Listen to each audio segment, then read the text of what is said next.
तो चलिए शुरू करते हैं। હેલો ફ્રેન્ડ્સ, આપનું સ્વાગત છે આપની ચેનલ વિરલના વિચારોમાં.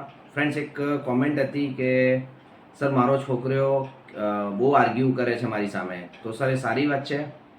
તો એક્ઝેક્ટલી છોકરાઓ ત્યારે જ આર્ગ્યુ કરે છે જ્યારે એ પોતાના સેફ ઝોનમાં હોય છે. ઘણીવાર તમે જોતા હો છો કે છોકરાઓ કે બીજા વ્યક્તિ સામે આર્ગ્યુ નથી કરતા. કેમ? કારણ કે એ લોકો માટે એ એક સેફ ઝોન નથી. અને અમે દરેક પેરેન્ટ્સને કહીએ છીએ કે તમે છોકરાઓને આર્ગ્યુ કરવા દો, જેથી એના મગજમાં અને એના મનમાં શું વાત ચાલી રહી છે એ તમને ખબર પડે. તો ફ્રેન્ડ્સ, આપણે એ ધ્યાન રાખવું જોઈએ કે તમારું છોકરું જો આર્ગ્યુ કરે છે તો એ તમારા એકદમ સેફ ઝોનમાં છે. એને બોલવાની એટલી સ્વતંત્રતા આપો કે એ છોકરો કે તમારું ચાઇલ્ડ એ વસ્તુ તમારી સામે એક્સપ્રેસ કરી શકે.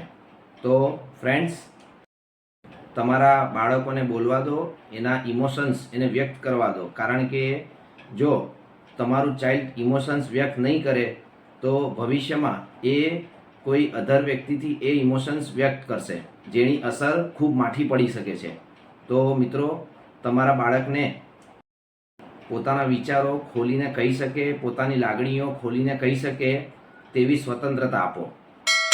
તો મિત્રો, મનોવૈજ્ઞાનિક ભાષામાં શ્રેષ્ઠ પેરેન્ટિંગ એ જ છે કે જેમાં તમારા બાળકો તમને પોતાના વિચારો સારી રીતે અને ખુલીને અને વગર ડરે કહી શકે. એ એક બેસ્ટ પેરેન્ટિંગ છે.